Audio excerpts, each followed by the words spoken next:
Eu sou a professora Valesca e essas são as aulas de práticas de educação ambiental.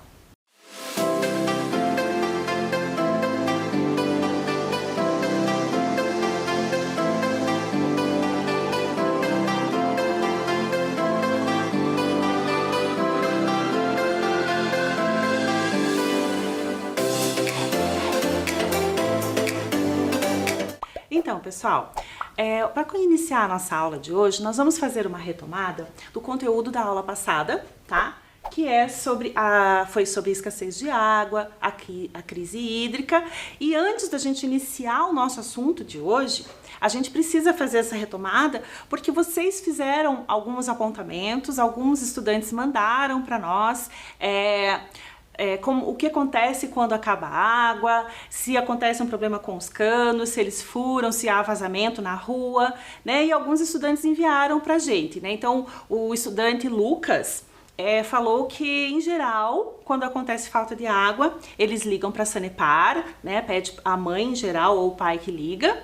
E quando acontece vazamento de água, é a mesma coisa. Vazamento de água na rua, com o cano estourado, assim que é percebido, é feito um telefonema, né, ou mandado uma mensagem para a companhia de água, que é a Sanepar, tá?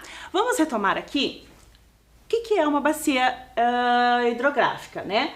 Bacia hidrográfica é o conjunto de rios que tem um rio principal e tem os seus afluentes em volta. Observem aqui a imagem, olha só. Então, aqui é a bacia hidrográfica que fica na região de Curitiba. Tá? Nós temos a bacia do rio Passaúna, nós temos a bacia do rio Barigui, a bacia do rio Iguaçu. Desta bacia nós não temos captação de água para a região de Curitiba, bacia do Ribeirão dos Padilhas, bacia do rio Belém e a bacia do rio Atuba, que fica no Macaxiri, certo? Aí o que acontece com essas bacias, né? Existem os rios principais que vocês podem ver com essas listinhas escuras, né, mais largas, e as pequenininhas que provavelmente vocês não conseguem ver em casa porque é pequenininho mesmo, são os riozinhos afluentes, tá? Esses riozinhos afluentes os que saem dessa bacia principal, tá certo? E para ilustrar isso, nós vamos fazer uma atividade. Então, o que vocês vão fazer em casa? Vocês vão precisar de um materialzinho, tá certo? Por favor, o vídeo Mão na Massa.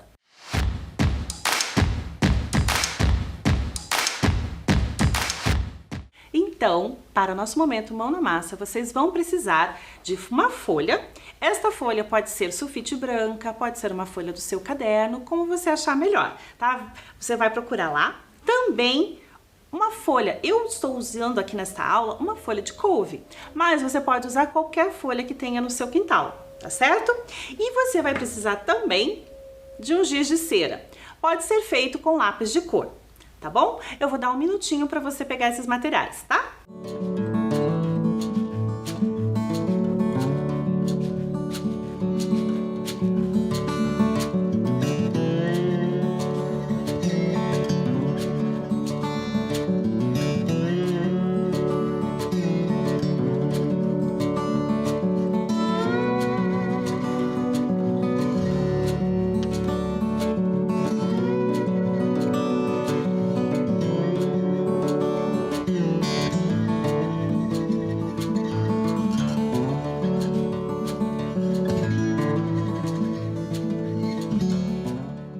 Então, vocês já estão com o material em mãos?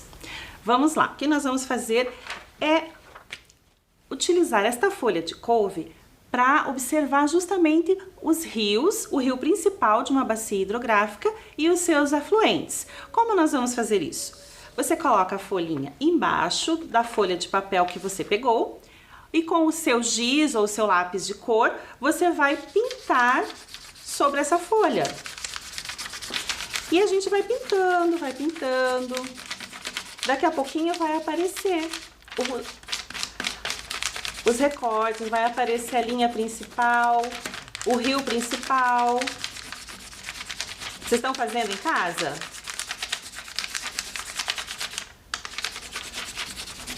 Meu giz aqui não é muito bom. O giz de vocês é bom? Olha só.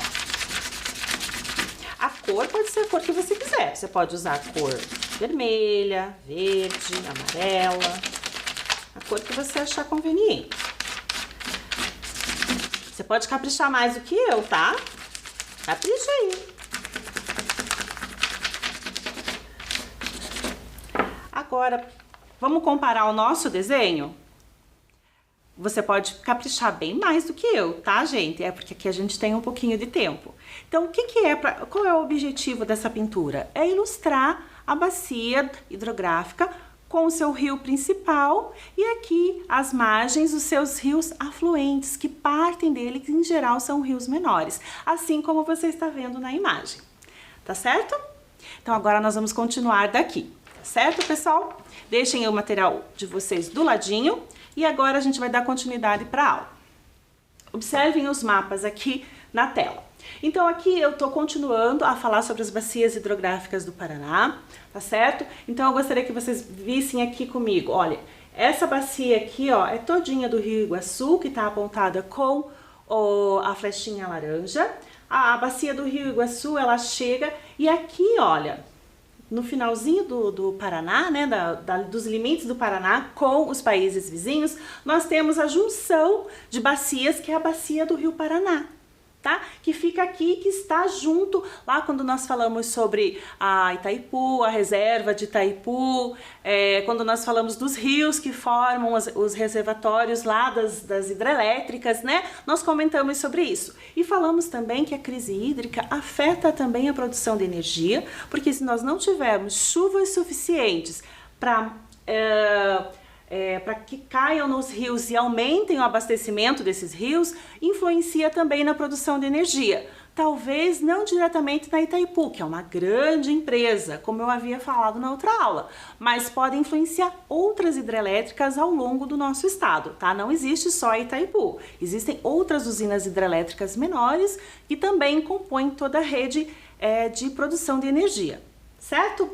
No outro mapa é mais ou menos igual a esse, só que aqui tem um pouco de relevo, tá mostrando outros afluentes do Rio Iguaçu, tá mostrando também o Rio Paraná e tá mostrando as outras bacias que compõem todo o estado do Paraná, tá certo? Então, vamos dar continuidade, né? Como sugestão para a gente fazer esse trabalho com água, que a gente retomou na aula anterior, né? Que a gente falou sobre isso, sobre a escassez da água, quais são os nossos, o que nós aqui como cidadãos podemos fazer, né? Então, redução de consumo de água em casa, tentar observar se a gente está usando corretamente a água e também observar se as políticas públicas estão de acordo para a economia de água, tá certo? Agora, vamos retomar outro assunto muito importante que foi falado numa outra aula. Então, uma aula foi sobre crise hídrica e num outro momento nós falamos sobre as mudanças climáticas. Tá certo? Então, o termo mudança climática refere a essas variações de clima em escala global que foram atingindo ao longo do planeta, tá? Foram atingindo o planeta Terra e foi mudando. A mudança climática, a gente pode pensar de duas formas. Primeiro, no sentido do planeta, né, de evolução e desenvolvimento do planeta, como o planeta se transformou ao longo do tempo. Houve épocas de glaciações, onde estava tudo congelado, como aquele filme A Era do Gelo, sabe? Já assistiu? Então, teve também períodos de separação de continentes, tá? Que foi a deriva continental. Teve períodos em que a Terra teve variação de órbita, então alguns momentos das mudanças dela, ela estava mais próxima do Sol, outras vezes não tão próxima, e isso influencia sim as mudanças climáticas no planeta. Entretanto, o que comentávamos na nossa aula também são as mudanças climáticas causadas 90% para mais pelo homem, pela ação do homem, né? Como que a gente sabe isso? Existem pesquisas científicas que falam sobre isso, né? Do desmatamento, as mudanças climáticas são geradas por todas essas questões dos problemas ambientais que estão acontecendo, tá? Desmatamento, emissão de poluentes. Lembram que comentamos sobre alguns gases que são extremamente poluentes, como o CFC, como dos combustíveis, né, dos combustíveis fósseis, aquela fumacinha que sai, que é o gás carbônico, o monóxido de carbono. Tudo isso fica ao redor da Terra, na atmosfera da Terra, e vai fazendo com que a temperatura vá se elevando. Tá? Então é importante que a gente saiba que existem sim mudanças climáticas que foram naturais, foram de acordo do desenvolvimento do planeta, e existem as mudanças climáticas causadas pelo homem, que é o que está interferindo na vida. Comentamos sobre o livrinho Leve, que era do ursinho polar que ficava sem a casa dele, porque fez o degelo, né, e ele ficou preso num bloquinho de gelo e foi parar numa floresta. Lembram dessa leitura que foi bem bonita, feita pela professora Dayana? Nós também comentamos sobre populações na África que estão tendo que se mudar, né, tendo que sair da sua localidade para ir para outros lugares, porque estão sofrendo com enchentes, estão sofrendo também com seca. Então depende da região do planeta, acontecem mais enchentes, mais chuvas, e existem ou furacões, né, tsunami, que tsunami não é bem mudança climática, né? É a Terra que está se mexendo, mas as populações estão tendo que se mover, né? E isso interfere sim na vida das pessoas. Então o aquecimento global, as mudanças climáticas interferem muito na vida de várias pessoas, não só na nossa. A gente quase não sente aqui, né? Mas existem outras pessoas que têm uma questão de vulnerabilidade maior que a nossa, tá certo? Observem aqui as imagens, a professora trouxe para ilustrar para vocês a seca, as plantas, né? Aqui a ilustração do aquecimento global causado pelo homem. Aí temos a população que precisou ser tirada do seu local natural onde morava, onde se desenvolveu cultura, sua história, né? Essa população teve que se mudar, né? E a poluição, né? A poluição é um dos grandes componentes formadores desse aquecimento global, dessa mudança climática que a gente está vivendo, tá? Vamos dar continuidade então e iniciar agora. Antes da gente iniciar, eu vou mostrar esse gráfico para vocês, que esse gráfico ele está mostrando aqui a média de aquecimento e ação do homem em relação ao aquecimento global e às mudanças climáticas, tá? Então, se vocês observarem, ó, a linhazinha laranja é esse aquecimento que está sendo previsto até, olha só, em meados de 2060, 2040, né? Quantos anos vocês vão estar em 2040? Minha professora vai estar velhinha já. E vocês? Olha só, pelos estudos do IPCC, que é um órgão onde cientistas pesquisam e publicam sobre as mudanças climáticas, eles colocam para nós que vai aumentar 1,5 grau até 2040. Então, daqui 19 anos, olha só, e esse 1 grau vai afetar os mares, com a salinidade dos mares, vai provocar derretimento também, vai mudar muita coisa no planeta. É isso que a gente tem que pensar, tá bom? Agora vamos para a aula de hoje. A aula de hoje é sobre serviços ecossistêmicos. Vocês já ouviram falar? Conhecem? Então, as imagens que a professora trouxe são bem diferentes, né? Aqui eu estou mostrando um pouco da biodiversidade do nosso planeta, né? Um peixinho em uma região árida, uma região de deserto, né? Então, quando a gente fala de serviços ecossistêmicos, nós estamos falando de benefícios, de serviços, de coisas que a natureza nos proporciona, tá? E faz bem, faz com que exista vida, né? Então essas ações da natureza que a gente busca na natureza trazem benefícios para nós. Então a biodiversidade e a variabilidade dos nossos organismos faz com que existam diferentes tipos de ecossistemas. Então nós temos, como eu mostrei, ecossistemas aquáticos, ecossistemas terrestres e esses ecossistemas de mangue, de mares, né? Então, parte desses serviços ecossistêmicos são gerados pela natureza em benefício da sociedade e fornecem para nós, nos fortalecem como economia, ou seja, a gente consegue viver com isso, né? E o nosso bem-estar e a nossa manutenção da nossa vida, né? Esses serviços estão relacionados com, por exemplo, a própria regulação climática, né? Então isso é um serviço ecossistêmico, o chão para a gente pisar, né, o solo, né, onde a própria formação do solo, né, o fornecimento de alimento, tá? Então as plantas, os animais também nos fornecem esses recursos, esses benefícios, né? Outros serviços são relacionados à redução de emissão de gases, porque a atmosfera que engloba o planeta Terra também faz esse papel de filtro, né? Então ela tenta fazer essa manutenção, e dar esse suporte para que a gente consiga viver, tá? O que mais que nós temos sobre isso? Então, por serviços ecossistêmicos, a gente também entende outras ações. Por exemplo, nós estarmos num ambiente aberto, né, passeando com a nossa família, ou então estarmos num parque, ou andando de bicicleta, ou apreciando um espaço da cidade, tá? Todas essas paisagens que fazem parte do nosso cotidiano, que a gente sai para a rua e olha, ou mesmo dentro da nossa casa, fazem parte também de serviços culturais, de benefícios culturais que a natureza e o meio ambiente nos proporciona, tá?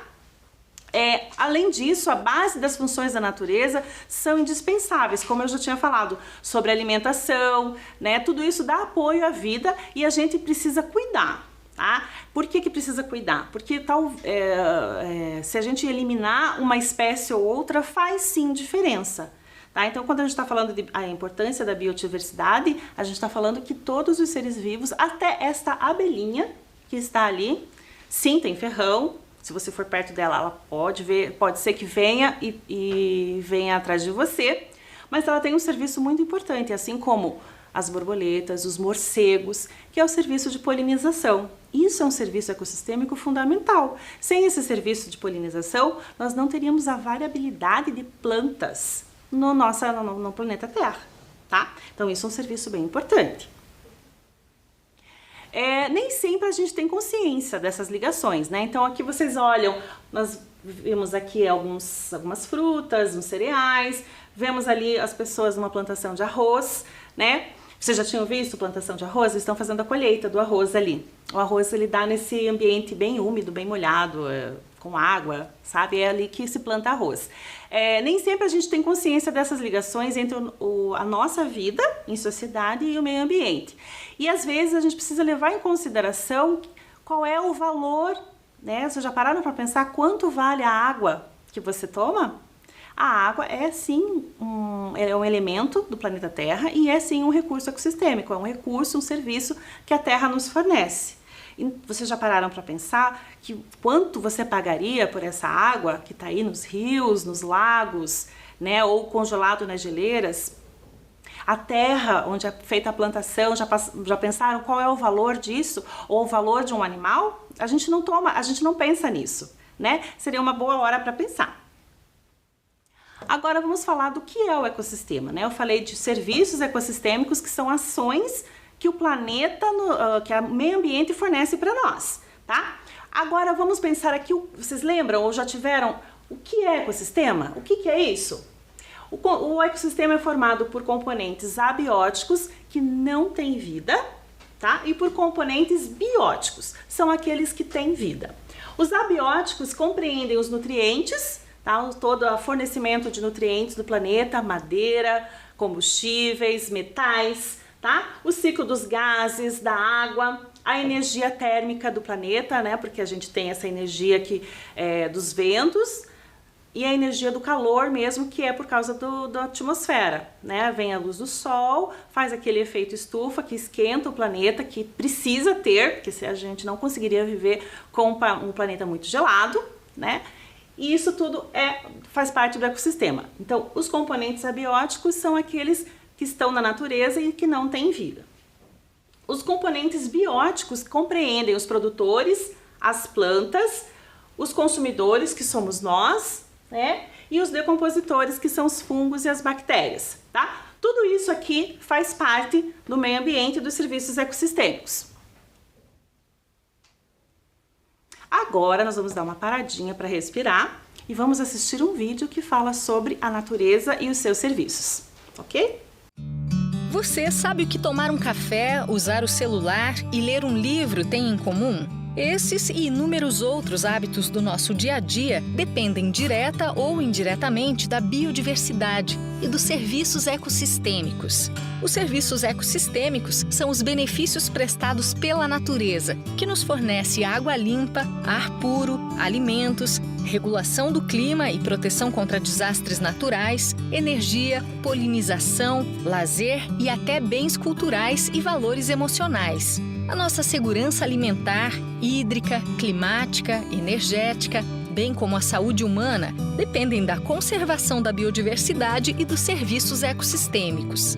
Mas nossa biodiversidade está ameaçada por diversos fatores: mudança no uso do solo, mudanças climáticas, poluição, instituições ineficientes e crise econômica. Tudo isso gera consequências como perda de cobertura de vegetação nativa, mudança na temperatura e precipitação, perda da produtividade agrícola, alteração dos habitats e na distribuição de espécies, disseminação de doenças e seus vetores, aumento na ocorrência de invasões biológicas. O bem-estar humano depende diretamente da conservação da biodiversidade e dos ecossistemas. Eles são elementos fundamentais para o enfrentamento das crises socioeconômicas e ambientais, para o desenvolvimento social e econômico, redução de pobreza e desigualdade. E o Brasil, por ser um país mega diverso, tem um grande diferencial competitivo, enorme responsabilidade e uma oportunidade única de fazer a diferença, incorporando a riqueza natural ao processo de desenvolvimento do país. Por isso, a Plataforma Brasileira de Biodiversidade e Serviços Ecossistêmicos busca apresentar o conhecimento produzido sobre biodiversidade, saberes tradicionais e sua relação com o bem-estar humano. Com o apoio de diversos pesquisadores e parceiros, a plataforma produziu o primeiro diagnóstico sobre biodiversidade e serviços ecossistêmicos do Brasil e prevê a produção de outros relatórios temáticos ligados à polinização, polinizadores e produção de alimentos, mudanças climáticas, contribuições dos povos indígenas e comunidades tradicionais para a biodiversidade brasileira, água e restauração. Nosso propósito é gerar conhecimento para assegurar o cumprimento das leis ligadas às políticas de desenvolvimento do país, buscar inovação e tecnologia, propor soluções descentralizadas, incentivar o consumo consciente, mitigar mudanças climáticas, expandir áreas protegidas e recuperar terras abandonadas. Um futuro próspero dependerá das escolhas e ações tomadas no presente. É uma responsabilidade dos diversos atores da sociedade civil e precisa ser integrada de forma transversal às políticas de desenvolvimento do país. A decisão está nas nossas mãos, cidadãos, governos e empresas. Biodiversidade não é problema. Biodiversidade é solução.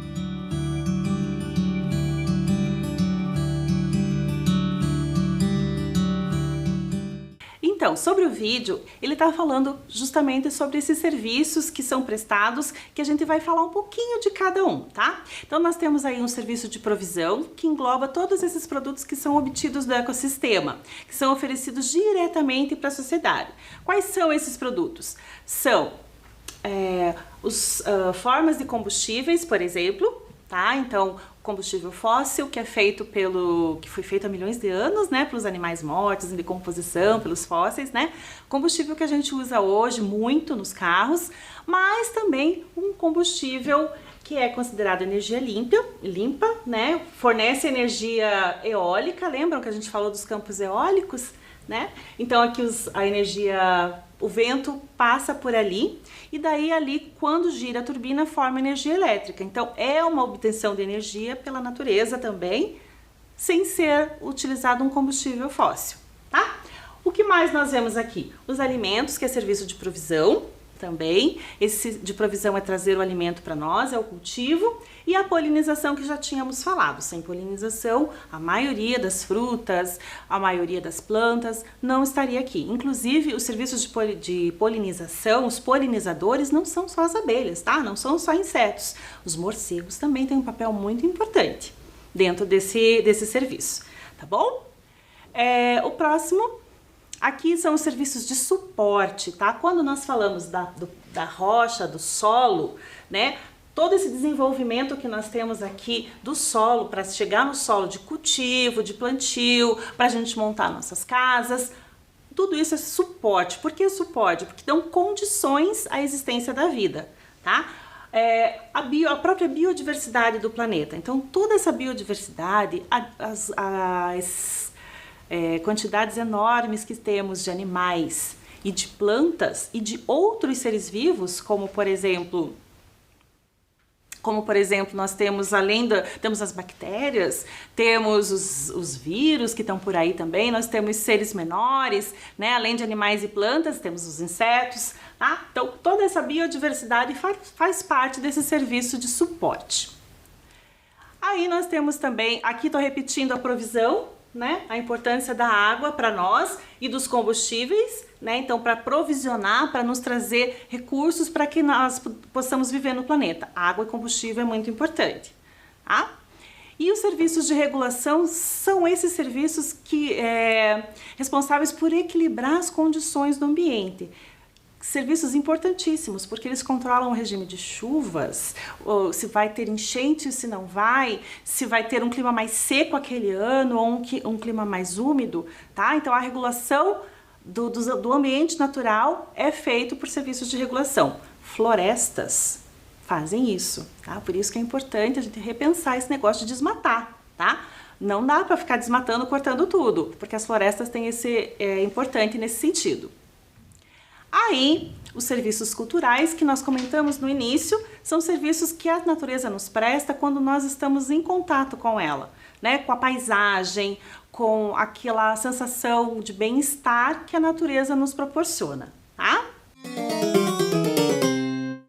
Então, para encerrar nossa aula, vamos falar um pouquinho sobre o que nós aprendemos hoje, tá certo? Então, observem aqui o nosso círculo. Esse círculo aqui tá com os diferentes ambientes, diferentes animais, diferentes espaços, tá, do nosso planeta, e tá falando sobre os serviços ecossistêmicos aqui, tá? Então eu já deixei aberto a água limpa, né, fundamental para nossa existência, já falamos, e sobre o habitat é o espaço que nós ocupamos, nós, seres humanos e os animais e as plantas, tá? Isso é o habitat, e nós vamos retirar alguns pra gente conversar, tá? Então, eu vou tirar esse laranjadinho que tá aqui do lado da água. Você não rasga. Não rasgou. Então aqui tá falando peixes. Então o que os peixes e o ambiente aquático nos fornece, né? Então é um serviço ecossistêmico importante, fornece alimento para nós e também dentro lá da água os peixes são parte de uma cadeia alimentar importante. Tá? Então o equilíbrio aquático, o equilíbrio dentro desses ambientes aquáticos, o peixe tem um papel fundamental. Tá? Ou ele é presa ou ele é predador. E para nós, quando pescado, é alimento. A madeira é um importante recurso de provisão, né? Ele nos dá muitas coisas. A maioria, se vocês olharem em volta da casa de vocês, vocês vão ver muita coisa feita de madeira. Então, as árvores nos fornecem esse serviço, né? Fornecem esse material que é a madeira, que é muito importante, ok? Agora a gente vai tirar, eu vou tirar esse amarelinho aqui embaixo, ó. O que será que tem aqui? Aqui fala sobre a estética, né? Então, estar lá fora, estar no meio ambiente, sair um pouco para uma praça, para um parque, nos fornece esse bem-estar que nós falamos várias vezes, é um serviço importante que melhora a nossa condição de vida. A recreação. A recreação é isso, de estar em família, de estar com um grupo social que você escolheu, da sua escola, pode ser o pátio da escola, isso também é um serviço ecossistêmico, tá? Estar nesse espaço e trocando com as outras pessoas em interação também faz parte da nossa vida, tá ok?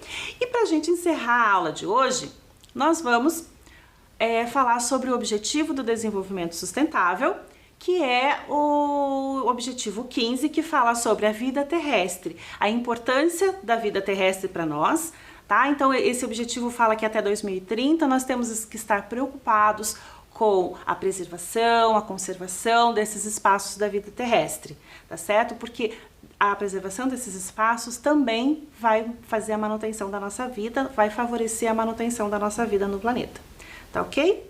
Então eu me despeço aqui. Fiquem bem e até a próxima aula.